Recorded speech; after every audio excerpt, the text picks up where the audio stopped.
Assalamualaikum warahmatullahi wabarakatuh. Halo semuanya, di sini saya akan menyampaikan materi termokimia. Apa itu termokimia?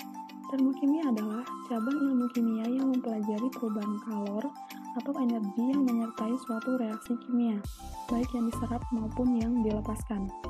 Nah, untuk mempelajari termokimia, ada beberapa konsep dasar yang terlebih dahulu harus kita pahami.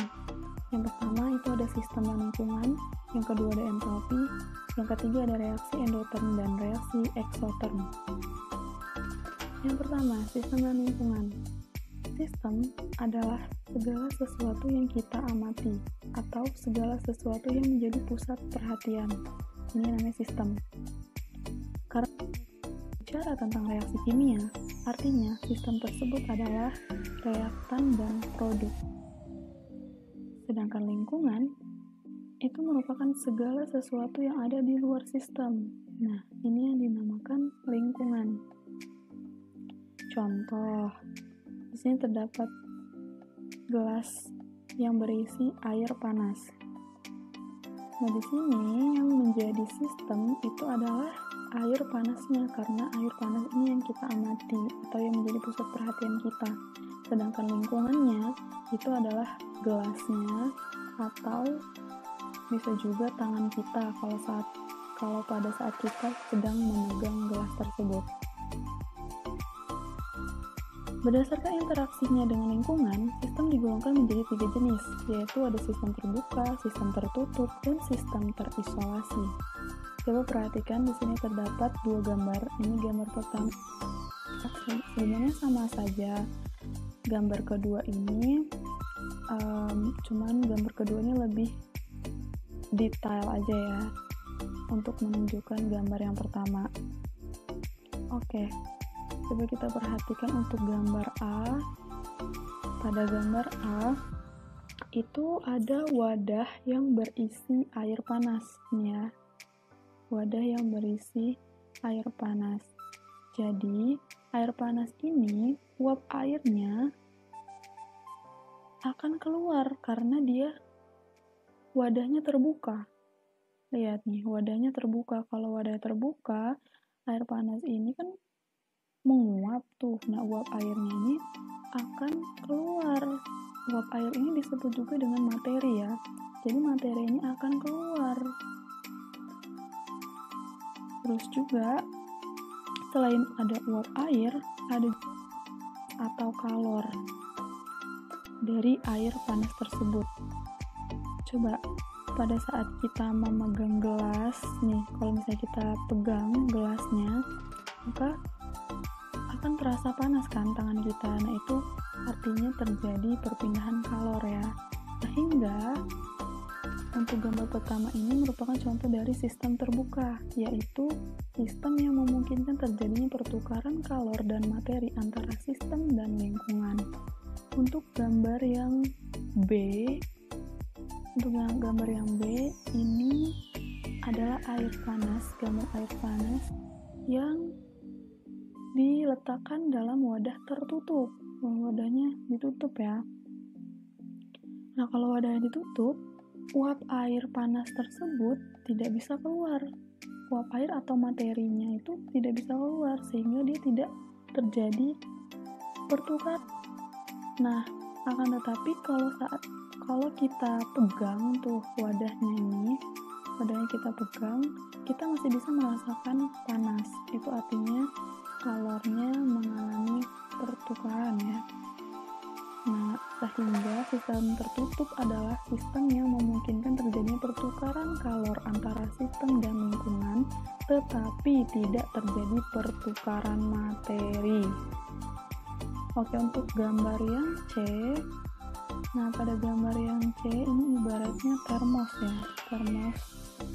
Coba kalian perhatikan pada saat kalian memegang termos, kalian pernah kan megang termos? Nah, tangan kalian itu pasti nggak kerasa panas. Terus uap airnya juga tidak keluar kalau di dalam termos ini. Sehingga sistem terisolasi adalah sistem yang tidak mungkin terjadi pertukaran kalor dan materi antara sistem dan lingkungan. Selanjutnya, itu ada entalpi. Entalpi adalah keseluruhan energi dalam bentuk kalor yang terdapat dalam suatu sistem. Besarnya entalpi ini nggak bisa diukur, tapi yang bisa diukur adalah perubahan entalpi atau dilambangkan dengan delta H. Nah, untuk mengukur perubahan entalpi, ini dapat kita lihat rumusnya sebagai berikut. Delta H reaksi sama dengan delta H hasil atau delta H produk dikurang delta H reaktan. Ini keterangannya. Nah, perubahan entalpi ini menunjukkan banyaknya kalor yang diserap ataupun dilepas dalam suatu reaksi kimia. Jenis reaksi termokimia itu ada dua ya, ada reaksi eksoterm dan reaksi endoterm. Pada reaksi eksoterm, kalian lihat pada reaksi eksoterm itu terjadi perpindahan kalor dari sistem ke lingkungan. Ini kan lingkungan segala sesuatu di luar sistem. Nah, kalornya ini akan berpindah dari sistem ke lingkungan, itu disebut dengan reaksi eksoterm. Dalam hal ini dapat diartikan bahwa reaksi eksoterm itu melepas kalor ya. Karena dia melepas kalor, berarti suhu lingkungan ini menjadi lebih besar daripada suhu sistem. Sedangkan yang reaksi endoterm itu terjadi perpindahan kalor dari ke sistem. Lihat nih tanda panahnya, dia masuk. Ini kan keluar kalornya. Yang ini perpindahannya dari lingkungan ke sistem. Sehingga disebut juga dengan menyerap kalor ya pada reaksi endoterm ini. Karena dia menyerap kalor, sehingga suhu sistemnya itu menjadi lebih besar dibanding suhu lingkungan. Kan kalau eksoterm tadi suhu lingkungannya yang besar, kalau endoterm suhu sistemnya yang lebih besar. Nah, perubahan entalpi pada reaksi eksoterm dan endoterm dapat dinyatakan dengan diagram tingkat energi. Coba perhatikan pada reaksi endoterm, ini diagram tingkat energinya. Entalpi produk lebih besar daripada entalpi reaktan. Ini ya, entalpi produknya lebih besar daripada entalpi reaktan. Sehingga entalpi sistem pada reaksi endoterm akan bertambah. Kalau bertambah artinya dia lebih dari 0, tandanya positif ya, reaksi endoterm.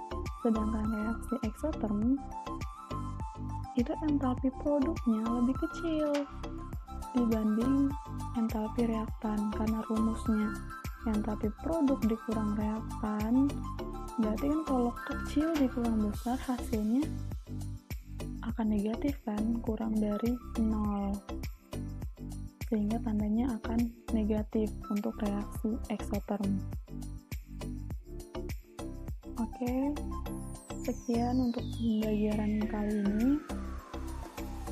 Jika ada pertanyaan bisa tulis di kolom komentar.